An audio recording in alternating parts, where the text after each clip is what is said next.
Hello friend, જય માતાજી, જય શ્રી કૃષ્ણ. સ્વાગત છે તમારા બધાનું મારા કિચનમાં. તો આજે આપણે બનાવશું એકદમ સ્વાદિષ્ટ અને મસાલેદાર છોલે પૂરી. તો ચાલો આપણે આને બનાવવાની શરૂઆત. છોલે બનાવવા માટે મેં એક વાટકી ચણા, કાબુલી ચણા રાત્રે પલાળી દીધા હતા પાણીમાં. એને આપણે બાફવા માટે લઈશું. જો તમે રાત્રે ચણા ના પલાળો, સવારે પલાળવા તો 5 કલાક વહેલા પલાળવાના અને આપણે એમાં થોડું નવસેકા પાણીમાં પલાળવાનું. રાત્રે પલાળશો તો નવસેકા પાણીની જરૂર નહીં, એમ જ પણ થઈ જશે. એમાં આપણે 1.5 ગ્લાસ પાણી નાખીશું.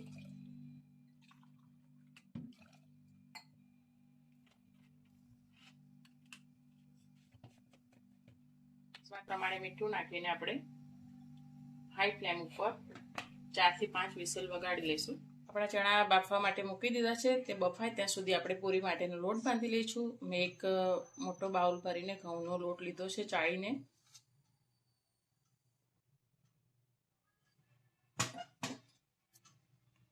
એમાં આપણે સ્વાદ પ્રમાણે મીઠું નાખીશું. 3 ચમચી તેલનું મોણ આપી દઈશું આપણે. અને ચપટી આપણે અજમો લીધો છે, તેને આપણે હાથેથી મસળીને એડ કરી દઈશું. એનાથી પૂરીનો ટેસ્ટ પણ સારો આવે છે અને પચવામાં પણ સારી રહે છે. બધું આપણે મિક્સ કરી દઈશું.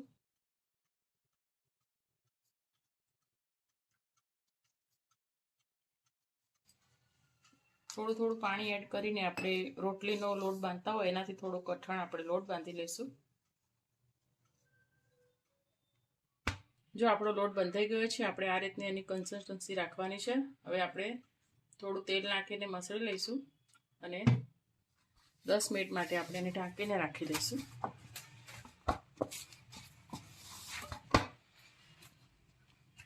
જો આપણા ચણા પણ બફાઈ ગયા છે.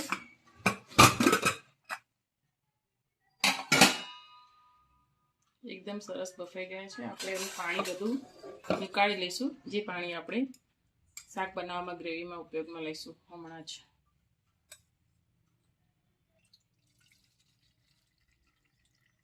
આપણે 4 થી 5 ચમચી તેલ લઈશું. જો તેલ ગરમ થઈ ગયું છે, હવે આપણે એમાં 1 ચમચી જીરું નાખીશું. જીરું આપણું થોડું તતડે એટલે આપણે એમાં ચપટી હિંગ નાખીશું. આદુ, લસણ અને લીલા મરચાંની પેસ્ટ નાખીશું આપણે.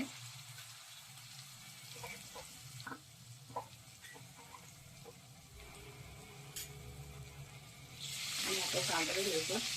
અને એમાં આપણે જે મેં 2 ડુંગળી ને પેસ્ટ પ્યુરી બનાવી લીધી છે, એ આપણે એમાં એડ કરીશું. 2 ડુંગળીને મિક્સરમાં ક્રશ કરીને મેં પ્યુરી બનાવી લીધી છે.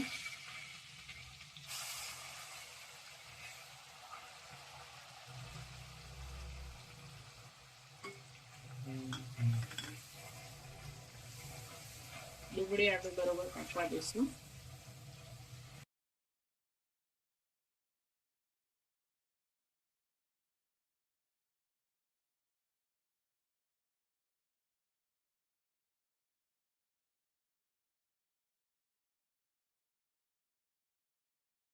ડુંગળી આપણી થઈ ગઈ છે. આપણે એમાં હવે મસાલા કરીશું. 2 ચમચી કાશ્મીરી પાવડર લઈશું. મરચું પાવડર,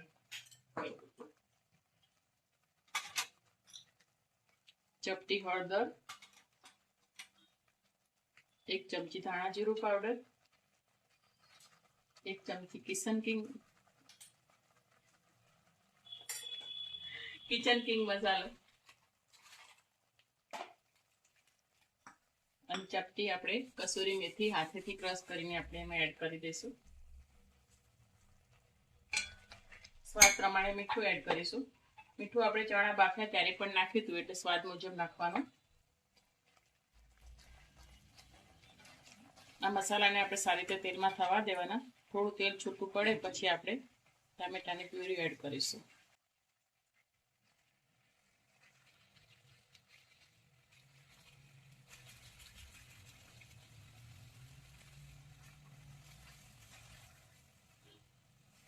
તેલ છૂટું પડ્યું, આપણે એમાં 2 ટામેટાની પેસ્ટ બનાવીને મેં રાખી હતી, એ આપણે એડ કરીશું એમાં.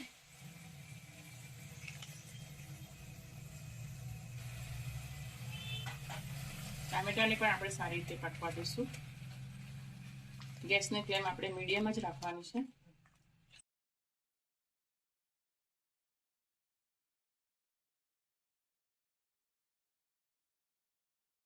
જો આપણી ગ્રેવીમાંથી તેલ પણ છૂટું પડ્યું, આપણે જે હવે કાબુલી ચણા બાફીને રાખ્યા હતા એ આપણે એડ કરીશું અંદર. એને પણ આપણે સારી રીતે બધું મિક્સ કરી દઈશું.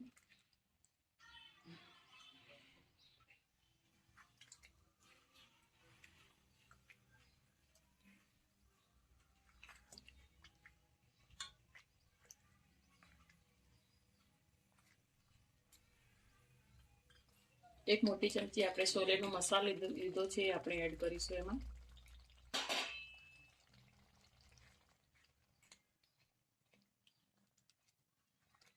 અને આમાં ગ્રેવી બનાવવા માટે આપણે જે બાફેલા ચણાનું પાણી રાખ્યું હતું વાટકામાં એ આપણે એમાં એડ કરી દઈશું થોડું, જરૂર મુજબ, જે પ્રમાણે તમારે રાખવું હોય એ પ્રમાણે.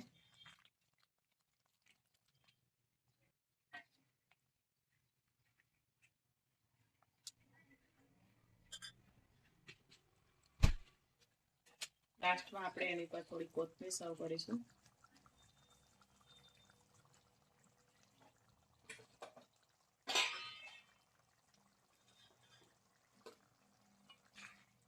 બસ આને આપણે ઢાંકણ ઢાંકીને 2 થી 3 મિનિટ માટે મીડિયમ ગેસની ફ્લેમ ઉપર થવા દઈશું. ઢાંકણ ખોલીને આપણે ચેક કરી લઈએ. આપણે હવે જો એકદમ સરસ સુગંધ આવે છે ફ્રેન્ડ, અને આપણા છોલે પણ બહુ મસ્ત થઈ ગયા છે. ચાલો આપણે ગેસની ફ્લેમ બંધ કરીશું.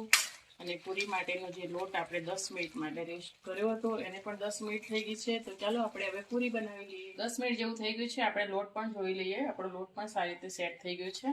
આપણે એને થોડો મસળી લઈશું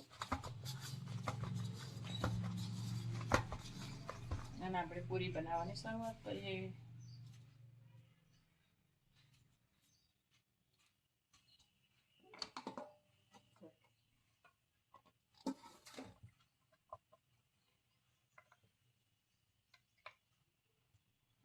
બાકીનો લોટ આપણે ઢાંકીને રાખી દઈશું જેથી સુકાઈ ના જાય.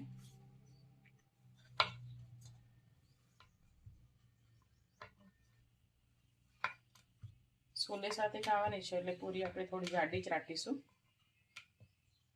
બસ આ રીતે પૂરી બનાવી લઈશું. તેલ પણ એક સાઈડ ગરમ કરવા મૂકી દીધું છે, તેને પણ આપણે જોઈ લઈએ થઈ ગયું છે કે નહીં.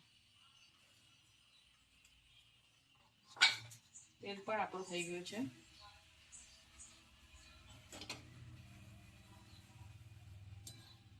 હાઈ ફ્લેમ ઉપર આપણે તેલ ગરમ કરી દેવાનું, પછી આપણે ફ્લેમ ઓછી કરી દેવાની. મીડિયમ ફ્લેમ ઉપર આપણે બનાવશું.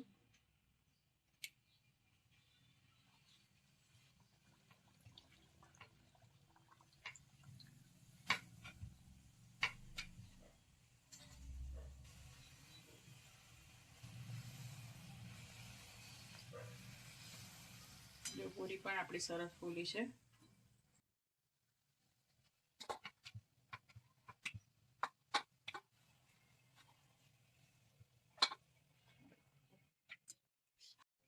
બધી પૂરી આપણે આવી રીતે બનાવી લઈએ અને તળી લઈએ.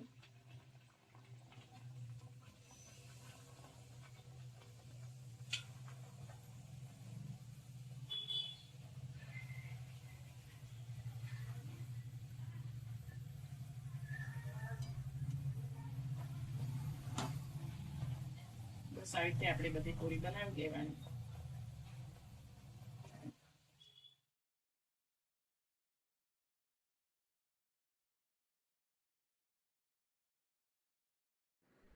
તો મિત્રો તૈયાર છે આપણી એકદમ સ્વાદિષ્ટ અને મસાલેદાર છોલે પૂરી. તમને આ રેસીપી પસંદ આવી હોય તો જરૂરથી એકવાર ચોક્કસ ટ્રાય કરજો અને વિડીયો